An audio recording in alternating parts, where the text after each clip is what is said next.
Você já tomou uma decisão que parecia absolutamente certa no momento e só alguns dias depois percebeu o tamanho do estrago que ela causou? Não uma decisão descuidada, uma decisão convicta, com argumento, com clareza, com a sensação de que não tinha outro caminho. E foi exatamente essa convicção que fez o estrago ser tão difícil de reverter. Isso não é falta de experiência. Isso acontece com dono de negócio experiente, com gestor que já passou por muita coisa, com profissional que conhece o próprio mercado.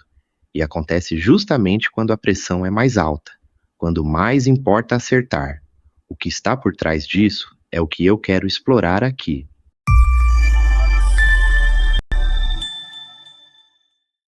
Pense em uma segunda-feira de manhã. Você abre o telefone e já tem uma mensagem difícil esperando.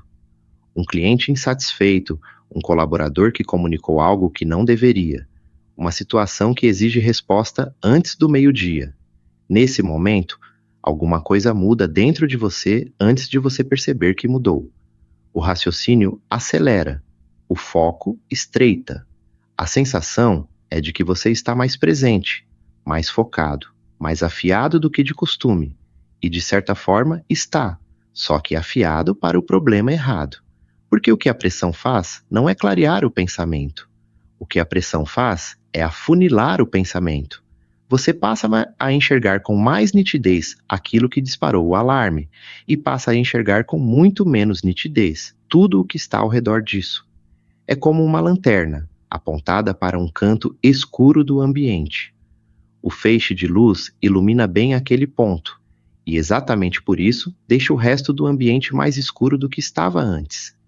A decisão que você toma nesse estado tem uma característica muito específica. Ela resolve o que está incomodando agora, e ela ignora o que vai importar amanhã. Você responde o cliente com uma firmeza que não estava prevista no tom da relação. Você define uma postura com a equipe num momento em que a equipe já estava fragilizada.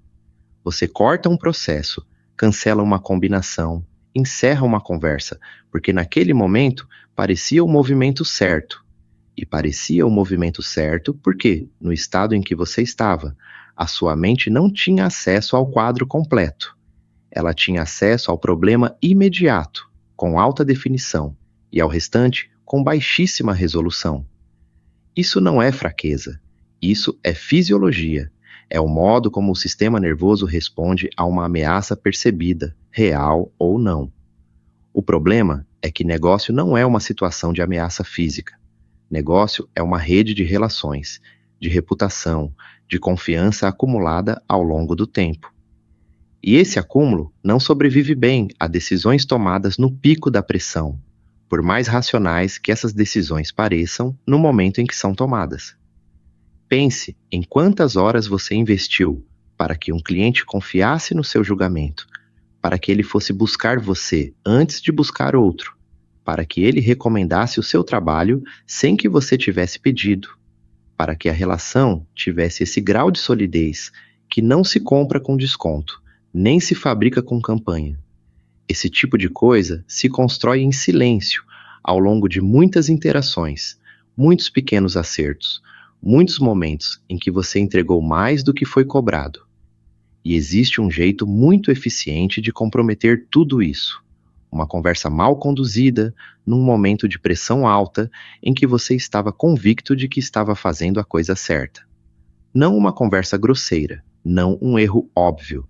Uma conversa em que você estava defendendo o que achava correto, com a segurança de quem acredita no próprio argumento, e que deixou do outro lado uma sensação que não volta com um pedido de desculpa. E o que torna isso mais difícil de enxergar é justamente o que torna esse mecanismo tão perigoso. No momento da decisão, você não se sentia descontrolado, você se sentia decidido. Essa distinção importa muito, e é ela que eu quero desenvolver agora. A questão não é se você age rápido ou devagar. Tem situação que pede resposta imediata, e demorar também é uma decisão, às vezes a pior delas. A questão é de onde vem a resposta. Se ela vem de você, do seu julgamento com acesso ao quadro completo, ou se ela vem do ruído, do estado em que o problema te deixou antes de você perceber que estava nesse estado. E reconhecer essa diferença em tempo real é mais difícil do que parece, porque o momento em que você mais precisa desse reconhecimento é exatamente o momento em que ele está menos disponível. Sêneca escreveu, há cerca de 2000 anos, que a perturbação não vem do que acontece. Ela vem de como a mente interpreta o que acontece. Isso não é conselho de autoajuda. É uma descrição precisa de um mecanismo que qualquer dono de negócio vai reconhecer, se parar para examinar. Quando o problema chega, a mente não registra o fato. Ela registra o significado que ela atribui ao fato. E esse significado é colorido pelo estado em que ela está no momento do registro. A mensagem do cliente insatisfeito não é só uma mensagem. É uma ameaça à reputação. É um sinal de que algo saiu errado. É uma prova de que a equipe não está entregando. É o início de um problema maior. Ou pode ser tudo isso junto, dependendo do quanto a mente já está acelerada antes de ler a primeira linha. O fato é o mesmo. A interpretação muda de acordo com o estado interno. E é a interpretação que gera a decisão, não o fato. É por isso que duas pessoas, diante da mesma situação de pressão, tomam decisões radicalmente diferentes, e ambas estão convictas de que estão fazendo a coisa certa. O que muda não é o problema. O que muda é o estado a partir do qual cada uma está lendo o problema. Agora vem a parte que mais importa. Ninguém consegue sair do estado de pressão só porque quer sair. Não funciona assim. Você não ordena ao seu sistema nervoso que se acalme, do mesmo jeito que você não ordena ao coração que pare de acelerar. O que é possível desenvolver é outra coisa. A capacidade de reconhecer o estado antes de agir a partir dele. Isso não é uma habilidade natural. É uma habilidade treinada. E ela começa com uma pergunta muito simples, que a maioria das pessoas não faz porque no pico da pressão a pergunta nem passa pela cabeça.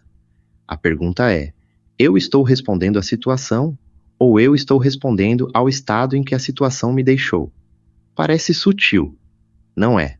Essa distinção é a diferença entre uma resposta que você vai defender daqui a uma semana e uma decisão que você vai querer explicar daqui a uma semana. E não existe uma lista de passos para isso. O que existe é reconhecimento, e o reconhecimento vem do treino, de se observar em funcionamento. Você começa a notar os sinais físicos que aparecem antes da decisão ruim. A rigidez no ombro, a respiração mais curta, a sensação de que não tem tempo, mesmo quando tem. A certeza de que só existe um caminho possível. Esses sinais aparecem antes da decisão. Eles são o aviso de que o julgamento já está comprometido, de que aquela lanterna já está apontada para o canto errado. A pessoa que aprende a ler esses sinais não age mais devagar. Ela age de um lugar diferente. E as decisões que ela toma a partir desse lugar têm uma qualidade completamente diferente. Não porque ela é mais calma por natureza, mas porque ela desenvolveu o hábito de não agir enquanto ainda está sendo movida pelo ruído. Esse hábito não protege só você. Ele protege a reputação que você levou anos para construir, a relação com o cliente que confia no seu julgamento, a credibilidade da equipe que olha para você quando a situação fica difícil. A urgência vai continuar chegando. Ela não some com a experiência, ela muda de forma. O que muda com o tempo, se você treinar para isso, é que você para de confundir a voz da urgência com a voz do seu próprio julgamento.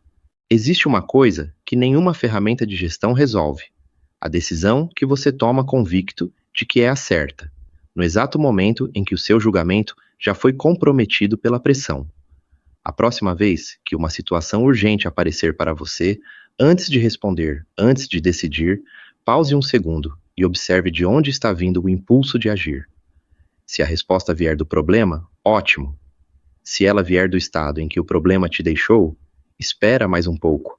Às vezes, o movimento mais competente que um dono de negócio pode fazer é não mover nada ainda.